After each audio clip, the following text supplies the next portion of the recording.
Halo anak-anakku semua, Assalamualaikum. Pada kesempatan ini, saya akan mengajak anak-anakku di kelas 9 untuk belajar tentang perpangkatan dan bentuk akar. Lebih khususnya, kita akan membahas tentang konsep bilangan berpangkat.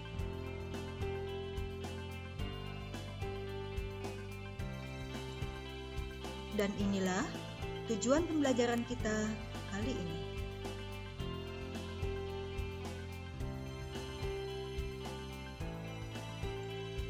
Sebelum kita mulai pembahasan kali ini, mari kita saksikan ilustrasi singkat berikut ini.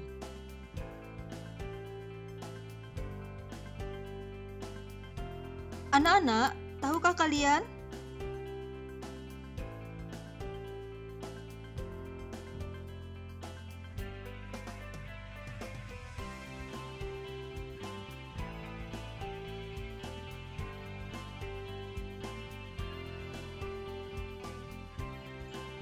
Nah, anak-anak, bisakah kalian menuliskan ukuran-ukuran tersebut dalam bentuk yang lebih sederhana? Semua masalah-masalah tadi dapat diselesaikan dengan konsep bilangan berpangkat. Yuk kita mulai saja pembelajaran kali ini. Perpangkatan dan bentuk akar. Memahami konsep bilangan berpangkat. Anak-anak, tahukah kalian manakah di antara 4 kalimat ini yang benar? Adakah yang tahu, anak-anak? Coba kita mulai dari kalimat yang pertama. Apakah 3 dikali 5 sama dengan 3 pangkat 5? Ya, tentu saja salah ya anak-anak. Lalu bagaimana dengan kalimat yang kedua? Betulkah penulisan ini? 3 ditambah 3 ditambah 3 ditambah 3 ditambah 3 sama dengan 3 pangkat 5? Ini juga pasti salah. Yang ketiga bagaimana? Tentu salah juga. Nah, bagaimana dengan yang keempat? 3 dikali 3 dikali 3 dikali 3 dikali 3 sama dengan 3 pangkat 5. Apakah betul anak-anak? Ya, ini dia yang betul ya.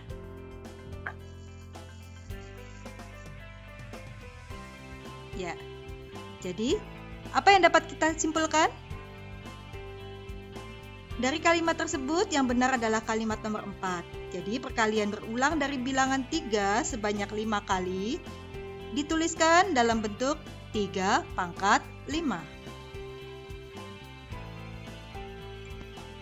Nah anak-anak, dari contoh yang telah disebutkan tadi, dapatkah kalian menyimpulkan apa yang dimaksud dengan perpangkatan? Ya, betul sekali.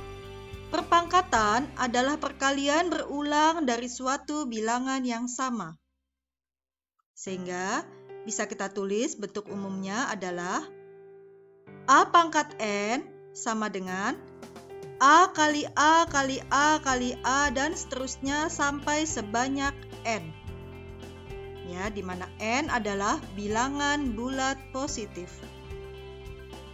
A disebut dengan bilangan pokok atau basis. Sedangkan N disebut dengan pangkat atau eksponen.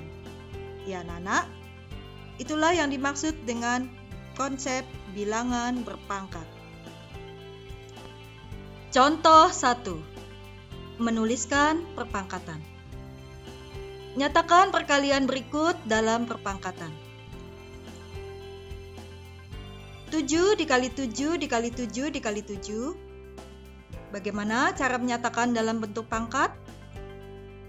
Karena 7 dikalikan berulang sebanyak 4 kali, maka bisa kita tulis 7 kali 7 kali 7 kali 7 sama dengan 7 pangkat 4.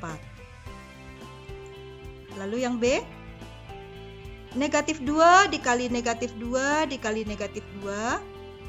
Itu artinya negatif 2 dikalikan berulang sebanyak 3 kali. maka bisa kita tulis negatif 2 dikali negatif 2 dikali negatif 2 sama dengan negatif 2 pangkat 3. Ya. Kemudian yang C, negatif 2/5 dikali negatif 2/5 dikali negatif 2/5, artinya negatif 2/5 dikalikan berulang sebanyak 3 kali. Maka bisa kita tulis negatif 2/5 dikali negatif 2/5 dikali negatif 2/5 adalah negatif 2/5 pangkat 3. Ya.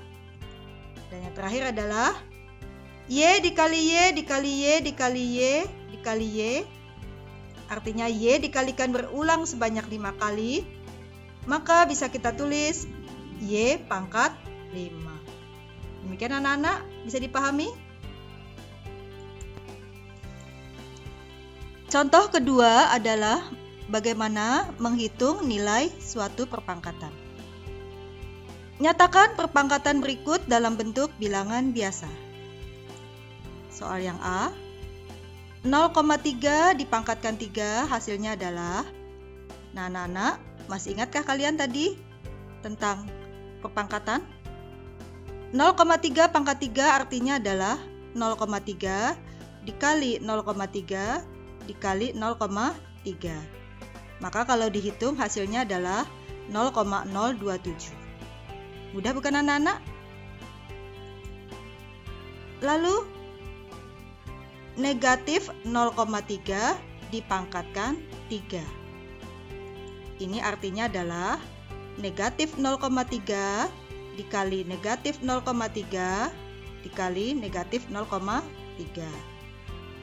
Negatif kali negatif positif, positif kali negatif negatif. Maka hasil akhirnya adalah negatif 0,027. Ya. Yang C, negatif 2 dipangkatkan 3. Ini artinya juga adalah negatif 2 dikali negatif 2 dikali negatif 2. Hasilnya adalah negatif 8. Ya. Lalu soal selanjutnya, negatif 2 dipangkatkan 4. Artinya negatif 2 kali negatif 2 kali negatif 2 kali negatif 2. Hasilnya adalah positif 16, ya. Nah, anak-anak, apa yang kalian simpulkan dari soal-soal ini? Bagaimana apabila ada bilangan negatif dipangkatkan dengan bilangan ganjil? Hasilnya adalah negatif, ya. Sedangkan bilangan negatif apabila dipangkatkan dengan bilangan genap, hasilnya adalah positif, ya. Itulah kesimpulan dari soal-soal ini. Jadi sekali lagi, bilangan negatif jika dipangkatkan dengan bilangan genap, hasilnya adalah positif. Sedangkan bilangan negatif jika dipangkatkan dengan bilangan ganjil, hasilnya adalah negatif. Perlu diingat ya anak-anak. Contoh yang ketiga adalah menyatakan bilangan dalam perpangkatan dengan basis tertentu. Contoh yang A. Nyatakan bilangan 64 dalam perpangkatan dengan basis 2. Ya. Jadi soal ini maksudnya adalah 64 itu sama dengan 2 dipangkatkan berapa? Ya. Sehingga kalau kita hitung 64 itu bisa kita peroleh dari 2 dikali 2 dikali 2 dikali 2 dikali 2 dikali 2 sebanyak 6 kali. Maka bisa kita tulis 2 pangkat 6. Jadi 64 bila dinyatakan dalam perpangkatan dengan basis 2 menjadi 2 pangkat 6. Mudah bukan anak-anak? Oke, kita lanjut soal yang selanjutnya. Yang B, nyatakan bilangan 125 dalam perpangkatan dengan basis 5. Jadi bilangan pokoknya adalah 5, ya. Maka 125 itu sama dengan 5 dipangkatkan berapa? 125 kalau kita hitung bisa didapat dari 5 dikali 5 dikali 5. atau 5 pangkat 3 ya. Jadi 125 jika dinyatakan dalam perpangkatan dengan basis 5 adalah 5 pangkat 3. Mudah bukan anak-anak? Anak-anak, soal selanjutnya adalah tentang operasi hitung yang melibatkan bilangan berpangkat. Contoh, tentukan hasil operasi berikut ini.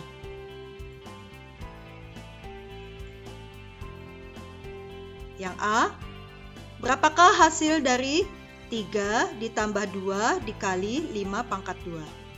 Nah anak-anak, masih ingatkah kalian langkah-langkah mengerjakan operasi hitung campuran? Mana saja yang harus didahulukan? Nah kalau kalian perhatikan di sini ada bilangan berpangkat yaitu 5 pangkat 2. Maka ini harus didahulukan untuk dikerjakan. Sehingga langkah-langkahnya adalah 3 ditambah 2 dikali 5 pangkat 2, maka 5 pangkat 2 kita hitung dulu. Hasilnya adalah 25.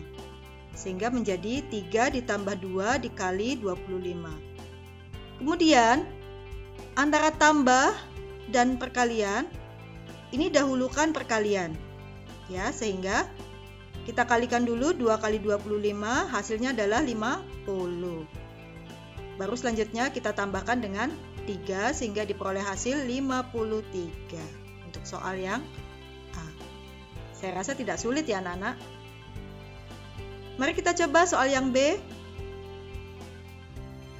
4 pangkat 3 dibagi 8 ditambah 3 pangkat 2. Berapakah hasilnya?